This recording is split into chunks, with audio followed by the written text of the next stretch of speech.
Good morning, ka-idol. Kahiga pa ako ngayon. Pero kailangan ko mag-voice over muna dahil may ginawa akong basic verbs in Korean kagabi. Di ko lang natapos.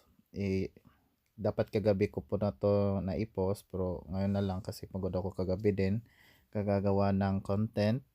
Pero by the way, sa lahat ng mga beginners dyan sa gustong mag-advance ng study in Korean language, may birds po tayo dito sa video na ito, and let's learn Korean for beginners. Kailangan talaga natin to maisaulo, to memorize or familiarize ang mga vocabs nito. Kulang pa nga to mga kaidol dahil may 100 verbs vocabulary tayo na kailangan kong maipost pero ilang vocabulary pa lang to. Lahat na ito ay nasa ulo ko na at nagamit ko na din to sa exam, sa listening, naririnig ko to at usually dito sa South Korea, sa workplace ko, nagamit ko na din tong lahat ng mga verb in a casual conversation doon kay Imo at sa mga ibang Koreano din.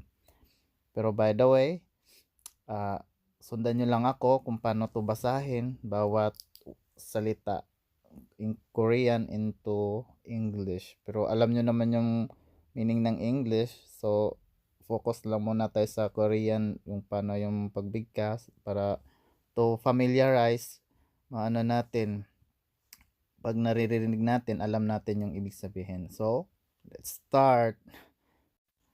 Annyeonghaseyo yorobon. Hello everyone. Let's learn Korean for beginners. Basic verbs in Korean, lalo na sa mga baguhan dyan. At pakinggan na lang natin yung pagbigkas at pronunciation. Oda to come, Mashida to drink, Mukda to give, Joda to give, Kada to go, Tutda to hear, Pioda to learn, Mandolda to make, Anda to sit, Jada to sleep, Shitda to wash, Soda to write, Olda to cry, Utda to laugh, Eronada to get up, Buddha to see, Kotda to walk, Chumchuda to dance, Manada to meet, Kumbuhada to study, Unjunhada to drive, Sada to buy, Elkda to read, Jumonhada to order, Shikda to take picture, Pilida to borrow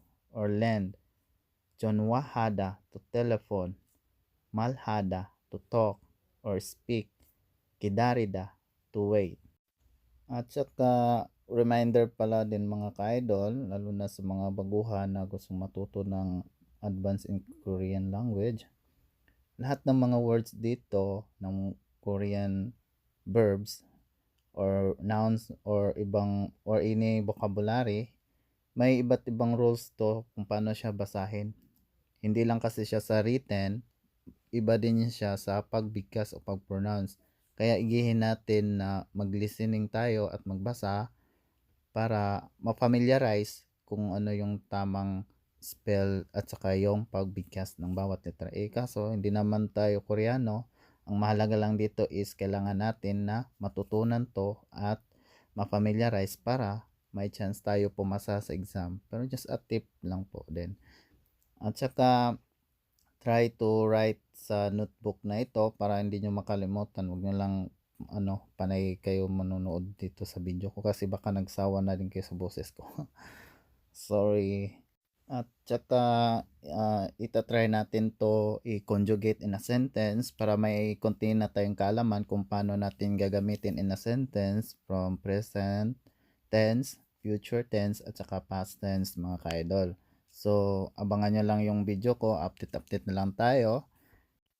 I-follow ko na lang yung mga ibang verbs ka-idol kasi 100 verbs to Korean verbs na gagamit talaga. Bye, ingat. Kain muna ako mag-coffee. Good luck. I go.